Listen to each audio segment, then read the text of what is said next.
Kumusta kamong tanan? Sama sa gihapon, aniya ang inyong igsuon nga si Regreson Urauba nga gustong makipag-share nga pagtuon sa pulong sa Ginoo. Kini sobra na kita sa duha ka tuig sa atong pagtuon. Gusto lang kong magpasalamat sa tanan o kung walay mitabang maglisod kita sa pagtuon sa pulong sa Ginoo. Kay importante kayo ang pagtuon sa pulong sa Ginoo. Kay kung dili nato tun-an unsaon nato pagkahibalo unsay gisugo sa atong Ginoong Hesukristo. So pasalamat lang ko sa tanan o sa dili pa kita magsugod atong hangyon ang Ginoo nga magauban kanato karon. Magampo kita. Iduko natong ulo o ipiyong ang mga mata. Among amahan nga langit nun, hinaot pa unta nga imong limpyuhan ang among kasing-kasing, ang among hunahuna, aron nga kami makakonsentrate sa among pagtuon karon. Hinaot pa unta usab nga imong abrihan among tagsa-tagsa ka kasing-kasing. Tudloa kami nga kini among maggamit sa among kinabuhi samtang naa kami dinhi sa kalibutan. Ginoo, walay lain nga among tabangan, kundili ang among mga mahal sa kinabuhi usab among tabangan sila nga sila makakaton sa pulong sa Ginoo. Ginoo, ikaw ang among suga karon, ikaw ang mag-aabri sa among kasing-kasing, naghangyo kami sa Espiritu Santo nga maoy mutudlo kanamo karon. Sa ngalan ni Hesukristo nga among manluluwas. Amen. So, unsa may inyong mga experience sa kasal?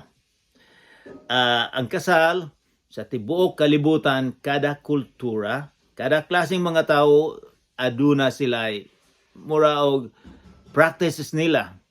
Pananglitan. Gamay lang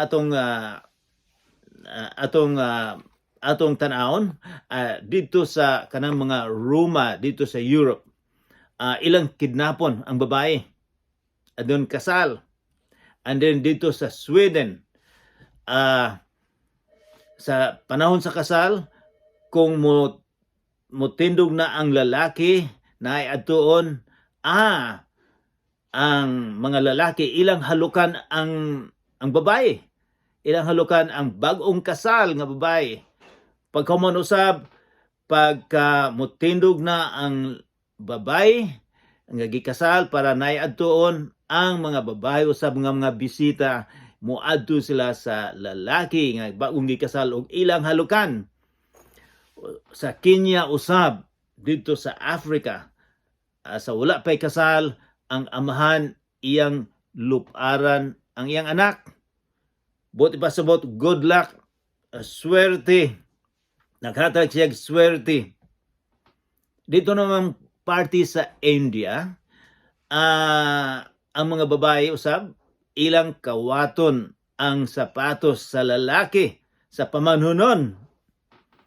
And then dito sa Greece, usab, daghang kaayong mga plato ang buako nila. Sa panahon sa kasal, good luck, swerte kuno. So, karon tanaw nato ang kultura sa panahon sa atong Ginoong Hesukristo. Unsa may ilang kasal? Ang ilang kasal nga tulo ka steps, tulo ka butang ang mahitabo usa sa kasal. Ang una, ang mga amahan sila ang magpili, sila ang magsabot kung kinsay pangasaunon sa ilang anak. Maunay una. Ang ikaduha, adunay murag engagement nga sila ang lalaki, ang engagement usa ni katuig. Nga unsa may reason nga usa ka tuig aron nga ang lalaki makapreparar sa kasal. Mangita siya trabaho, maghimo siya balay nga murag attach lang sa balay siyang amahan. So magtrabaho gyud siya gusto para nga ipakita niya nga kaya niya nga magbuhi sa iyang asawa o sa iyang anak o sa iyang mga anak. So kini usa ni katuig, wala sila nag-ipon pa, apan kini sila legal na, pwede mag-divorce. So atong mahibaw-an sa kinabuhi ni Joseph o Mary. And then after sa usa ka tuig, after a year, mao na ang tinuod nga kasal. So moingon na ang amahan sa iyang anak nga lalaki, ready na, andam na ang tanan, adtua na kuhaa ang imong pangasawunon. So kuhaon na niya sa balay og didto na ang dako kaayong kumbira. Mga 7 ka adlaw ang kumbira. So dako kaayo ning kumbira, dakong preparasyon. Sa ilang lungsod walay entertainment. Kay kini sa Cana gamay kaayo ning baryo. So walay entertainment, walay karaoke. So ang ilaha kaunon, kanon og sayawan og kantahan, og na ang wine nila, ang bino, party gyud sila sa ilang kasal. So ang atong tan-awon nga sa 7 ka adlaw makaulaw kaayo kung ang bino mahurot. Lain ang paglantaw nila sa pamanhunon. Murag maingon nga irresponsible nga bana, murag dili maayong bana kay wala pa gani nahuman ang kasal, nahurot na ang bino. So makaulaw ni sa ilang kultura. Sa ato okay lang.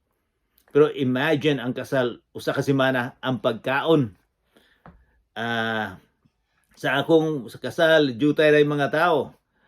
Og so diri pud sa among lugar sa Amerika ang maggasto gyud ang pamilya sa babae.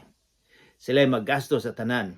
Og ang pamilya sa lalaki sila'y responsable sa honeymoon nga magsuri-suri sila sa ubang lugar pagkahuman sa kasal. So maunay kultura diri. So tan-aw nato kung unsa ang kasal, unsay nahitabo sa kasal didto sa Cana. Guys, ato nang ambrihan ang atong Bible sa sinulat ni Juan, Kapitulo 2. Dili nato malimtan nga ang purpose sa gisulat ni Juan ni nga kita mahibalo nga si Jesus ang anak sa Dios ug nga kung kita motuo ug mosalig gana kaniya, mahatagan kita og kinabuhi nga walay katapusan. So atong abrihan na sa Kapitulo 2, versikulo 1. Ang title, Ang Kasal sa Cana. Og sa ikatulo ka adlaw, nga pagkahuman na nga si Jesus nagpili sa iyang mga 5 ka disipulo, pagkahuman didto mao ni nahitabo karon sa kasal, invited sila sa kasal. Katulog adlaw may kasal sa Cana sa Galilee. Ang Cana, sa akong giingon ninyo, gamay ning baryo. Siguro ang mga tao, mga 20 o 30 lang katao sa akong pagbasa. So gamay lang ni sila. Sulo silang tanan, nakaila. O ang kasal nila, sa unang panahon, wala man sila karaoke. Walay television. Walay internet. So ang kalingawan nila, sa usa ka tuig, siguro na usa o duha ka kasal. Mao na pinakadako nilang happiness. So, kini importante gini kasal nila. Og dito sa Galilee, og dito ang inahan ni Jesus. Og si Jesus usab gidapit ngadto sa kasal uban sa iyang mga tinunan. Og sa pagkahurot na sa bino, wow! Dili ni maayong balita. Bingon si Juan na hurot ang bino.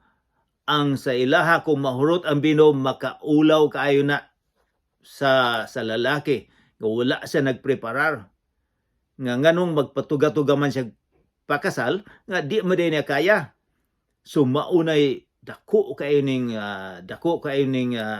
iskandalo nga nahutdan. Siguro sa pila ka tuig ilang iistorya nga ang kasal ni Tampulano ang kasal ni Rograson nahutdan og bino. So makaulaw ni unsa may tabo siguro. Og versikulo 3, og sa pagkahurot na sa bino, ang inahan ni Jesus miingon kaniya. Wala na sila bino. So wala ta kay bulo og unsay parte din sa inahan ni Jesus. Pero siya nahibalo nga kulang na kini makaulaw ni siya, makaulaw kayo og gusto siyang mutabang. Ang iyang nakita ang atong Ginoong Jesucristo nga di na siya magpatabang.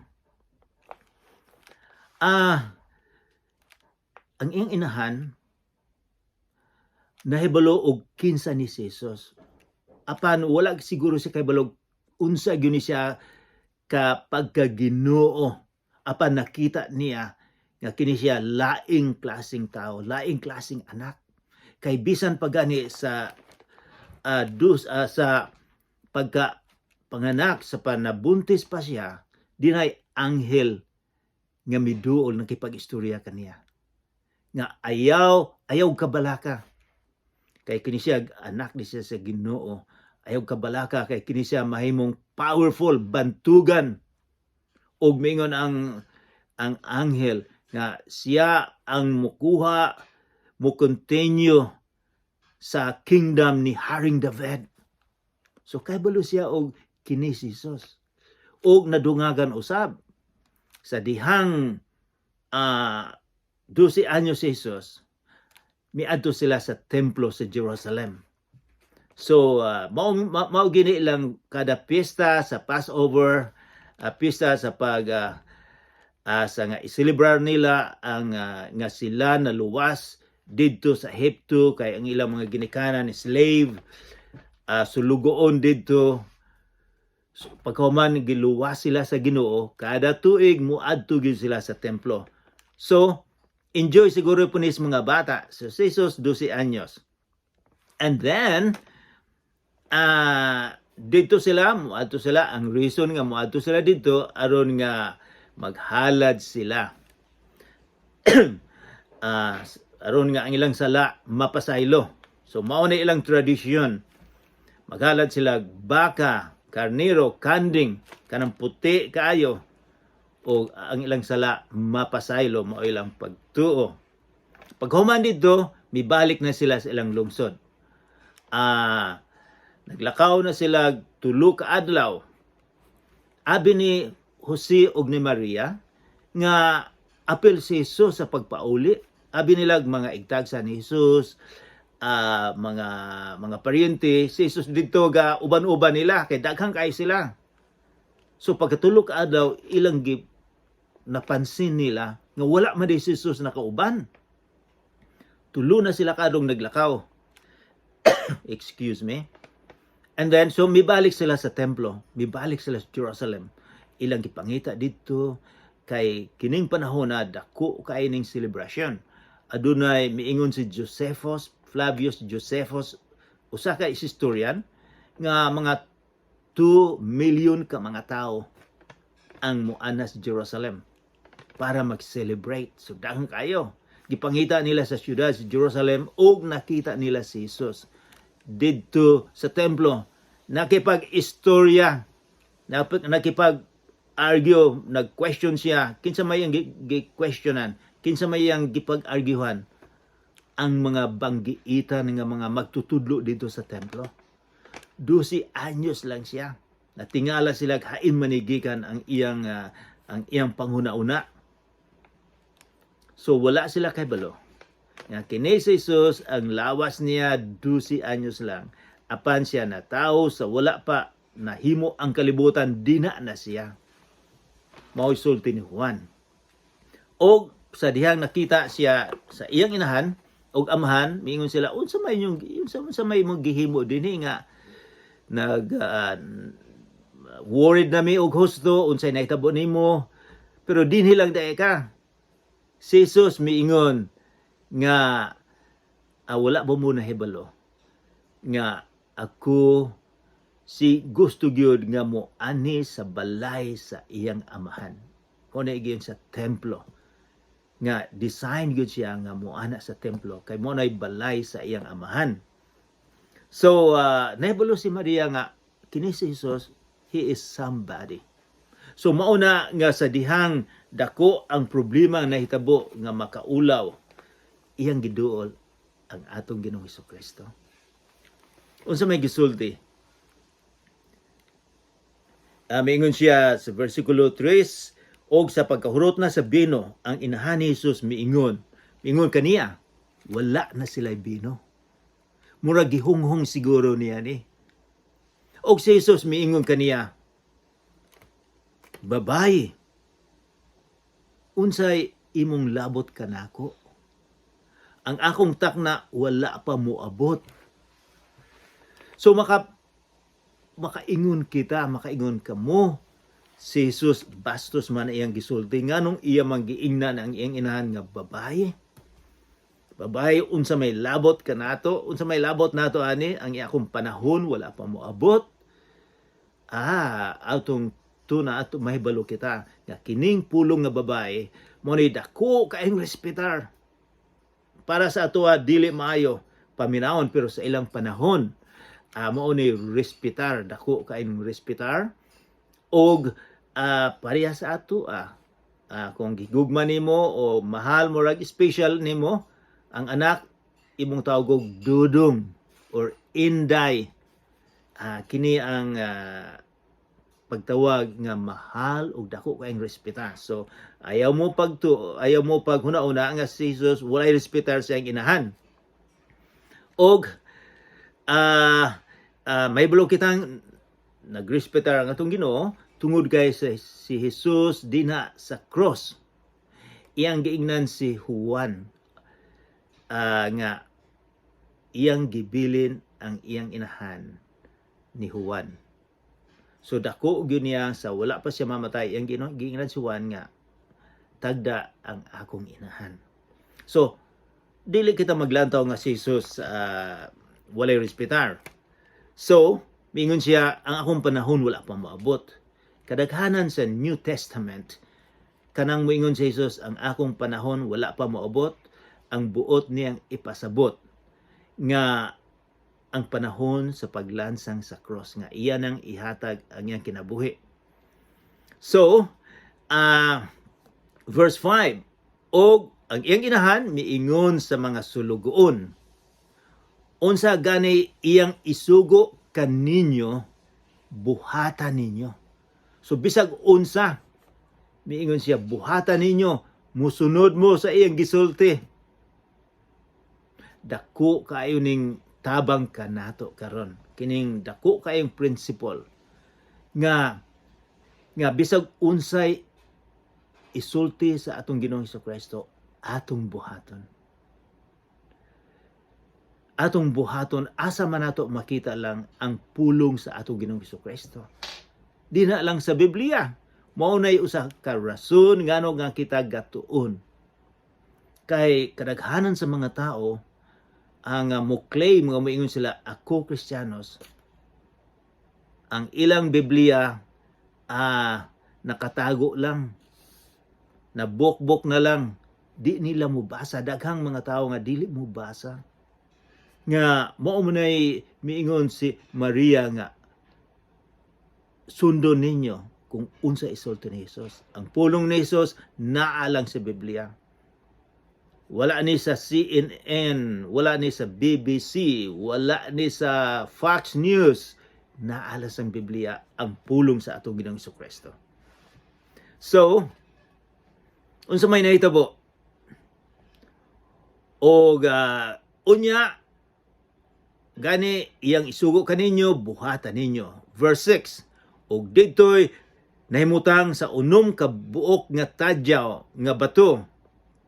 Sumala sa batasan sa mga Hudiyo sa pagpanghugas nga ang matag usa niini kasudlan og kaluhaan o katluan, buti pasabot 20 o 30 ka galon kada usa. So mga 180 ni kagalon nga tubig. Og unsa may mahitabo? O si Jesus miingon kanila, miingon sa mga sulugoon.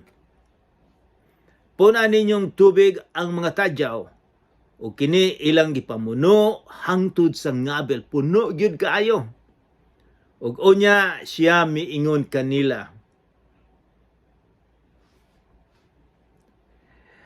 pagkabo na kamo ni ana og dad-a ngadto sa punuan sa kumbera.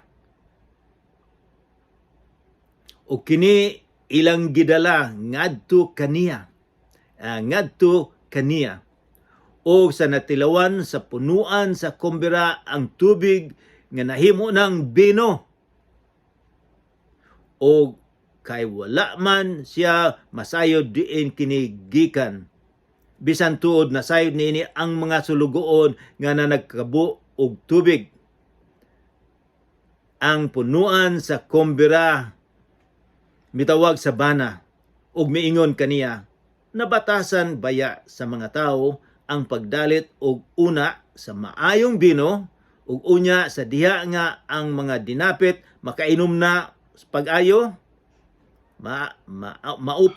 maupay pagdalit sa minos nga bino, apan ikaw imo hinong gitaguan ang maayong bino hangtod karon. Unsa may atong ikasulti niini nga gihimo sa atong Ginoong Kristo. Wala ta kahibalo kon ang pagmilagro sa pagpuno sa 180 ka mga galon o sa paglakaw na nila nga gihatod dito sa lamisa, wala ta kahibalo. Apan nahibalo kita nga ang tubig nahimong bino. Kini katingala gusto. Kay ang pinakamaayong bino gyud mga usani ka tuig na igiyon nga fermentation.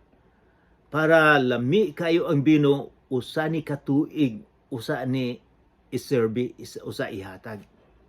Kay nakatilaw ko og lami kaayong bino sa pag-adto namo sa Paris sa Francia. Dinay dakong panihapon nga among giatinan og nagkuan sila og bino naghatag wine. Ako dili man ko moinom apan tungod kay mahal ang bayad sa panihapon. Akong giinom sa akong asawa pod miinom og tunga lang sa baso. Pag inom nako murag gatuyok-tuyok naman ang balay. Dili na ko kay makatindog asa pod akong asawa. Pero nakadungog ko sa mga tao sa mingon sila kini ang pinaka best wine. Lami ko na kaayo ang bino. So ang lami kaayong bino ang pinaka espesyal mga usa ni katuig. Apan ang gihimo ni Jesus walay pila ka segundo ang fermentation, ang pagka lami sa bino pinaka-class nahimo dayon niya.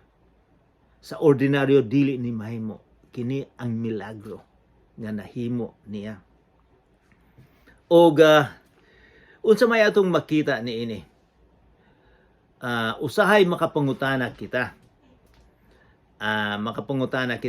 O maayo ba nga ang sumusunod ni Jesus ang muingon nga ako Kristohanon? Maayo bang muinom og bino? Sa inyong paglantaw, unsa may inyong opinion? Si San Pablo, sa diha nagkasakit ang iyang assistant, si Timothy, sige nagkasakit, iyang giingnan si Timothy, nga ang imong tubig, imong butangan, mixlahan nimo og bino. Aron nga wala, dili ka na magkasakit-sakit. So, mo na suggestion ni San Pablo. Kay sa una gong panahon, ang tubig nila, dili maayo. Wala sila maayo nga source sa tubig. Daghang magkasakit sa tiyan. Karon sa atua dinhi sa among lugar, kada 4 ka oras i-check up sa gobyerno unsay nahitabo sa tubig. So pero sa panahon nila daghang magkasakit. So mauna nga si San Pablo miingon nga ang tubig mixlahan nimog bino. Ang bino gyud nila didto panalitan og ang bino lima ka partes tubig og 3 ka parte sa bino, i-mix la nila na para maayong ang tubig nila ang mga bakterya, mga matay. So mao na ilang bino didto. So mangutana kita sa ilang panahon nga sa health wise maayo bang mainom? So mao ni mga question nga akong nga atong tan-awon. Ako wala ko'y dili ko mo-criticize sa mga tao nga umiinom. Basta dili lang masubraan. Kay wala may sa Biblia moingon nga ayaw inom bino. Moingon ayaw pasubraan nimo. So kini ang ako nagbasa-basa ako may tungod sa pag-inom. Unsa may mahitabo. Kadaghanan diri sa North America mag-drive ang mga tao. So unsa may mahitabo kung makainom ka nag-drive. Nahibalo ba mo nga ang kada tuig sa USA ang mga tao nga namatay tungod sa accident related sa bino, sa alcohol, 178,000 people ang mga matay every year tungod kay nag-drive sila nga nakainom. Ug ato ning ikumpara kini 178,000 kada tuig. Ang gira sa Vietnam mga pulo ka tuig to. Ang patay sa ilang sundalo 58,000. Pero kada tuig 178,000 na mga tao ang mga matay. Ikumpara nato sa Pilipinas tungod sa alcohol sa 2019 39,800 ang namatay tungod sa pag-inom nga nag-drive. Bisag na dinha sa Himalalod, dinha na usa ka corner dinha dool sa munisipyo nga kay balo ko nga pila na ka tawo ang namatay dinha. So sa Second World War, ang patay sa mga Pilipino, mga 4 ka tuig ang gera, 57,000. Apan kada tuig ang patay sa mga Filipino tungod sa pag-inom, 39,802. So dako kayong epekto ang pag-inom. So dili ko musaway sa nag-inom. Apan mag-amping lang ta. Mag-amping kita nga dili masubraan ang pag-inom. So mao na akong opinion, dili ko mo criticize, pero mao na yung mga nahitabo. So unsa may atong mahibaw-an dinhi sa milagro sa atong Ginoong Kristo. Unsa may mga principle nga atong makuha. Ang usa nga kung si Jesus ang mutabang, sobra kaayo ang iyang pagtabang. Ang iyang pagtabang dili ordinaryo nga wine, pinaka best nga bino ang gitabang. So kung siya mutabang nimo og sa akoa sa atong problema, ang iyang tabang pinaka best, pinaka maayo ang iyang tabang kanato. Ang ikadausap, ang sunod nga principle usab nga ang bana gitabangan siya nga dili siya maulawan. Kita usab gitabangan usab kita sa Ginoo nga dili kita maulawan sa atong mga sala. Kay iyang gikuha ang atong mga sala. So ang usa sa reason ani nga iyang giuna ang miracle sa Cana nga ang bino, ang tubig nahimong bino, aron nga ang iyang mga bag-ong disipulo may balo kung kinsa siya nga sila musalig nga na kaniya. So and verse 11, kini ang nauna sa iyang mga milagro. Gibuhat ni Jesus didto sa Cana sa Galilee o nagpadayag sa iyang mga himaya ug ang iyang mga tinun-an na nagpanuo kaniya. So mao ni usa sa reason nga musalig ang mga tinun-an nga na kaniya. Og tapos niini sila milogsong sa versikulo 12 ngadto sa Capernaum uban ang iyang inahan ug ang iyang mga igsuon ug ang iyang mga tinun-an ug didto mipabilin sila sulod sa pipila ka adlaw lamang. Ang paghinlo sa templo, versikulo 13. Gihinluan ni Jesus ang templo. O sa nagkahiduol na ang Pasko sa mga Hudiyo. Ato na ning nahibawan kung unsa man ning Pasko celebration ni. This is Passover, pagsaylo. Sa akong giingon ninyo sa usa ka tuig, usa ni kadakong pesta nila. Nga pila ka milyon, 2 ka milyon ng mga tao muana sa templo sa Jerusalem. Aron nga maghalad sila, aron nga mapasaylo ang ilang sala. So si Jesus usab miadto dito og sa iyang mga disipulo. Og versikulo 14, og sa sulod sa templo iyang nakita ang nagbaligyag mga baka og mga karnero og mga salampati og ang mga tigpailis og salapi nga diha sa ilang pamatigayon. So unsa may nakita ni Jesus? Ang templo, ang balay sa iyang amahan, ang balay niya giabusahan. Nahimo ng tiyanggi. Dili pa tiyanggi, apan ang gihimo nila dito corruption, daghang corruption. Pananglitan ang pag-adto dito para mapasaylo ang sala, ang mga tao muhalad og baka, kanding, karnero aron nga ilang sala mapasaylo. Apan pag-adto nila dito sa templo, naay mga inspectors kung perfect ba ang imong ihalad. Apan sila corrupt kayo. Bisag maayo perfect ang imong gihalad, moingon sila nga di na makalusot. Reject na. Kinahanglan mo palit mo sa among baka, sa among karnero diri. So nakakwarta sila sa ilang relihiyon. Og kanang magpailis og kwarta. Kay kung muana ka dito, kung mupalit ka, kadaghanan sa mga tao di man taga Jerusalem, sa laing nasyon, sulay ng ilang kwarta. So magpaili sila kwarta dito. So exchange rate mahimo ng mahal. Ilang imaniobra. So daghang corruption usab sa pag-ili sa kwarta. So mao ni nahitabo pag-adto sa atong Ginoong Jesucristo. Mao ni ang nakita sa templo. Og versikulo 15. Og nagbuhat siya latigo nga pisi og iyang giabog silang tanan.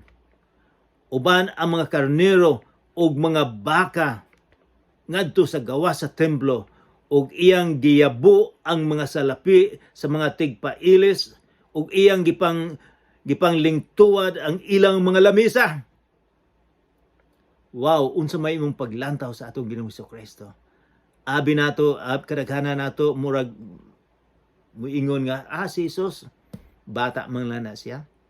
Jesus sa gugma di na nihimuon, apan atong makita nga ang atong Ginoong Jesucristo masuko. Ang amahan, ang Ginoo dinay duha ka syudad, Sodom and Gomorrah, nga kadaghanan sa mga tao maldito, wala mo ampo sa tinuod nga Ginoo, iyang gisunog. Si Jesus gani moingon nga jutay lang ang makaadto sa langit, kadaghanan dili. Kay gusto sa kadaghanan nga happy lang. So ang atong Ginoong Jesucristo dili nato lang taon nga amigo lang nato nga walay problema na. Dili masuko ang atong Ginoong Jesucristo. Dinhi atong makita nga siya nasuko og gusto.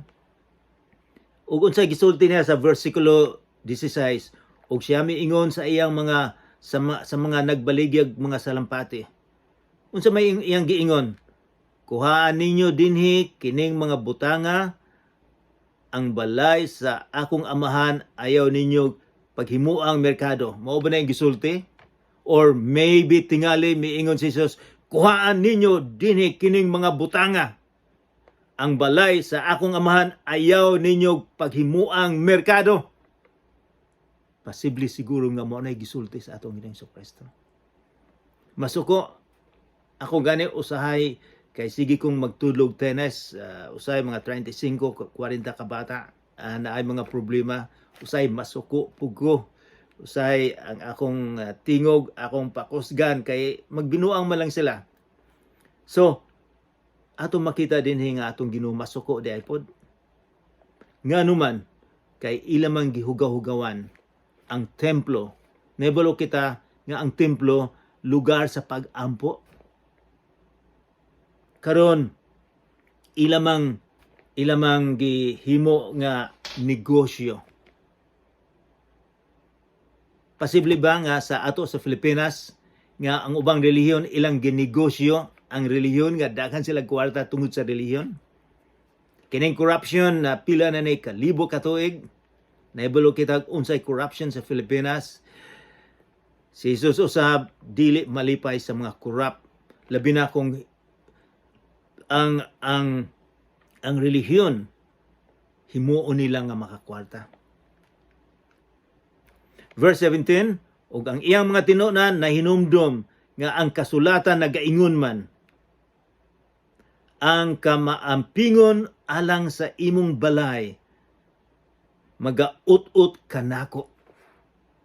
Mao na nga ang atong Ginoong Kristo gyud dili gusto nga ang balay nga alampuanan, ang templo nga binuangan, apan atong mahinumduman usab nga ang atong Ginoong Kristo miingon nga ang templo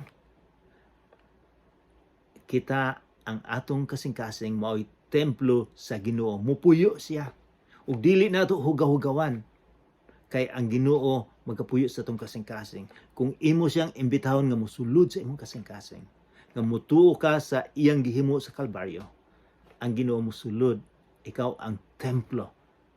Kung basahon nato ang bagong tugon, ingon nga ikaw ang templo sa Ginoo. So imagine ikaw ang templo.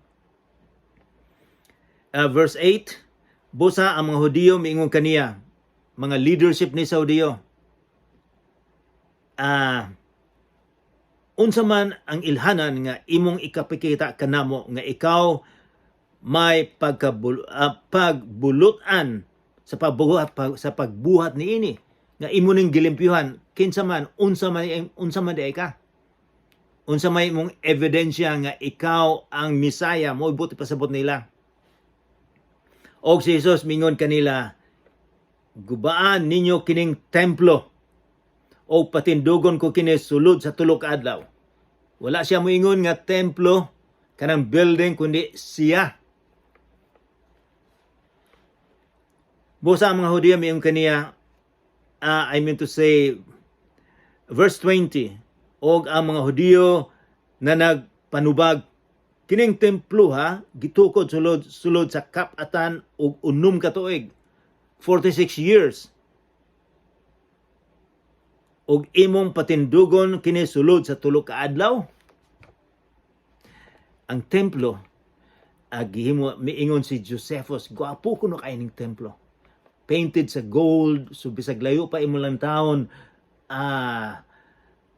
murag bulawan kini. Kay ang templo naa sa bukid sa Jerusalem.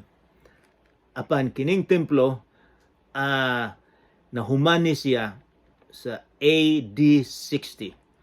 Gihimo ni siya og pila ni ka tuig, mga sobra sa 60 ka tuig ang templo.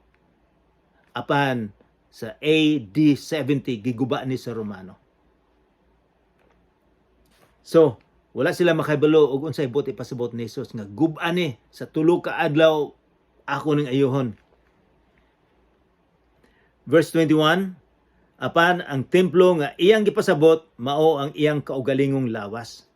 Verse 22, Mao man gani nga sa pagkabanhaw na niya gikan sa mga patay, ang iyang mga tinuna na hinumdum sa iyang pagsulti ni ini. O sila na nagpanuo sa kasulatan o sa pulong nga gisulti ni Hesus. Unsa may atong buhaton ni Hesus? Ikaw, unsa may imong buhaton? Ang atong Ginoo nagpakamatay alang kanimo. Alang kanimo, alang kanako. Unsa may atong buhaton? Ang Ginoo andam nga mopasaylo kanato. Andam siyang mutabang sa kalisud sa atong kinabuhi. Unsa may imong himuon? Hinaot pa unta nga kining atong gitun-an karon makasulod sa atong kasing-kasing, magapabag-o sa atong paglantaw sa atong Ginoong Hesukristo, nga dili lang siya bata nga gikugos, kundili usa ka Ginoo nga masuko. Usa ka Ginoo nga mahigugmaon, apan Ginoo sa hustisya siya. Mag-ampo kita. Amahan namong langitnon, daghang salamat nga ikaw mianhi dinhi.